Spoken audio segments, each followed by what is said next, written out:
프랜차이즈 역사상 가장 큰 스팀 출시작이 된 섀도우스. 그러나 일본과의 트러블은 여전히 지속되고 있습니다. 출시 후 연일 화제가 되고 있는 유비소프트와 야스케인데요. 관련된 최근 소식들을 정리해보았습니다.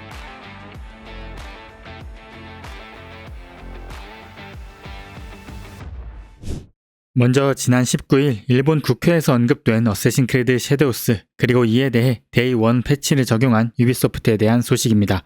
IGN입니다.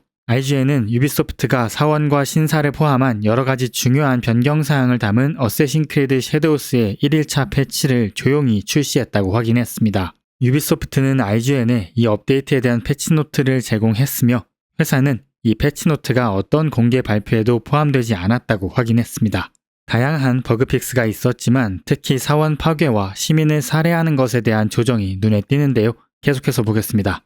무기가 없는 시민은 이제 공격을 받아도 피를 흘리지 않아 사원과 신전에서 의도치 않게 피가 유출되는 일이 줄어듭니다. 사원과 신전의 테이블과 선반은 이제 파괴되지 않습니다. 북이나 그릇과 같은 일부 오브젝트는 전 세계 어디에나 존재하는 일반적인 오브젝트이므로 여전히 깨질 수 있습니다. 여기서 헤드라인은 사원과 신사의 테이블과 선반이 변경되었다는 것입니다. 이제 본건 일본 설정 게임에서 파괴할 수 없게 되었고 무기가 없는 시민이 공격을 받아도 피가 나지 않아 사원에 피가 튀는 현상이 줄어들었습니다. 유비소프트는 IGN에 데이 1 패치가 모든 플레이어를 위한 것이고 일본에만 국한되지 않는다고 말했지만 이러한 변경사항이 일본에서 게임을 둘러싼 논란에 대한 대응이 아닌 다른 것이라고 보기는 어렵습니다. 지난 3월 19일 일본 총리 이시바 시게루는 정부 공식 기자회견에서 어쌔신 크리드 섀도우스에 대한 질문에 답변했습니다. 질문은 일본 정치인이자 일본 참의원인 카다 히로유키가 던진 질문이었습니다.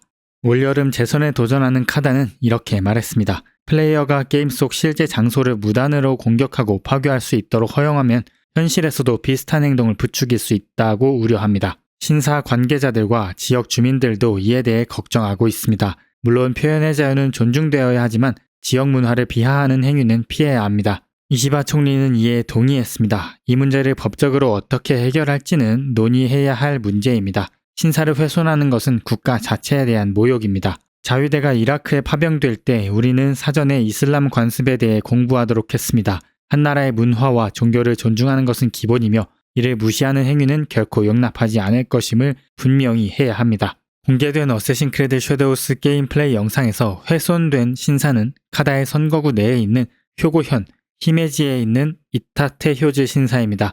그는 신사 대표와 상의한 결과 유비소프트가 게임에서 신사를 보여주고 그 이름을 사용하는 것에 대해 허락을 구하지 않았다고 말했습니다. 마사키 오구시 경제산업부 차관은 신사가 협의를 요청하면 정부 기관이 협력하여 문제를 처리할 것이라고 답했지만 예술적 표현의 작품에서 유비소프트는 일본 헌법에 따라 신사를 합법적으로 사용할 수 있을 것입니다.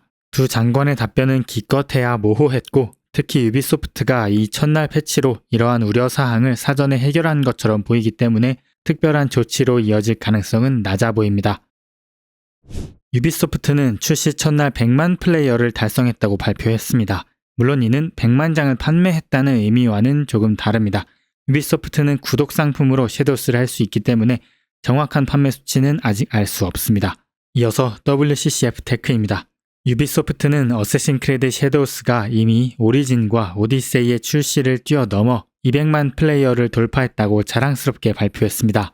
의심할 여지 없이 강력한 시작이며 지난 몇 년간의 모든 재정적 실망 이후 유비소프트에게 절대적으로 필요했던 것입니다. 몇 가지를 꼽자면 스컬앤본즈, 아바타 프론티어 오브 판도라, 스타워즈 아울러 등이 있습니다. 회사에서 가장 큰 지분을 소유한 길레모 형제가 어쌔신 크리드부터 시작하여 유비소프트의 가장 큰 프랜차이즈를 통제할 새로운 법인을 만들기 위해 투자자를 찾고 있다는 강력한 소문이 있습니다. 섀도우스의 건강한 데뷔는 그런 면에서 도움이 될 가능성이 큽니다. 하지만 여전히 게임이 실제로 얼마나 성공할지 말하기에는 너무 이릅니다. 플랫폼 간의 분할도 분석하기 흥미로울 것입니다. 이 게임은 유비소프트가 가장 큰 PC 플랫폼인 스팀에서 첫날 출시하는 큰 게임으로 들어온 것을 의미합니다. 지금까지 동시 접속자 피크는 6만 명으로 상당히 낮았지만 PC 게이머들은 유비소프트 커넥트나 에픽게임즈 스토어를 통해 타이틀을 구매해왔습니다. 이 비교적 낮은 수치에서 많은 것을 추론하기는 어렵습니다. PC 플랫폼은 여전히 200만 명의 사용자 기반에서 상당한 부분을 차지할 수 있습니다. 한편 여전히 판매량을 공개하지 않는 점은 우려스럽다는 기사인데요. VG247입니다. 어쌔신 크리드 섀도우스가 퍼블리셔인 유비소프트의 반등 신호탄이 될 수 있습니다. 이 회사는 이 액션 RPG가 판매 첫 24시간 동안 100만 명이 넘는 플레이어를 확보했다고 발표했습니다. 이는 분명 모든 게임에서 꽤 좋은 수치이지만 실제 판매 수치가 아니라는 점에서 다소 우려스러운 소식입니다. 출시 전에는 퍼블리셔의 미래에 대해 많은 사람들이 암울한 전망을 내놓았고 계속되는 지연은 분명 도움이 되지 않았습니다. 하지만 출시가 하루 지난 지금 우리는 살아날 조짐을 보고 있습니다. 유비소프트는 목요일 트윗을 통해 섀도우스의 플레이어 수가 100만 명을 돌파했다고 발표했습니다. 이 기록은 판매 첫날에 달성한 것으로 모든 플랫폼을 포함해서 달성한 것으로 보입니다. 유비소프트는 아직 출하량이나 판매량 등 구체적인 판매 수치를 공개하지 않았습니다.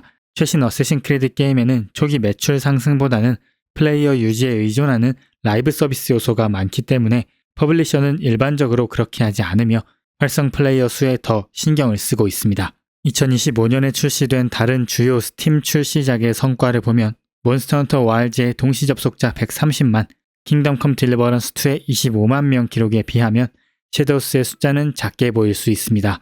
하지만 유비소프트는 몇 년 동안 어쌔신 크리드를 포함한 자사 게임을 스팀에 퍼블리싱하지 않았기 때문에 PC에서는 유저층이 조금 더 세분화되어 있다는 점도 염두에 둘 필요가 있습니다.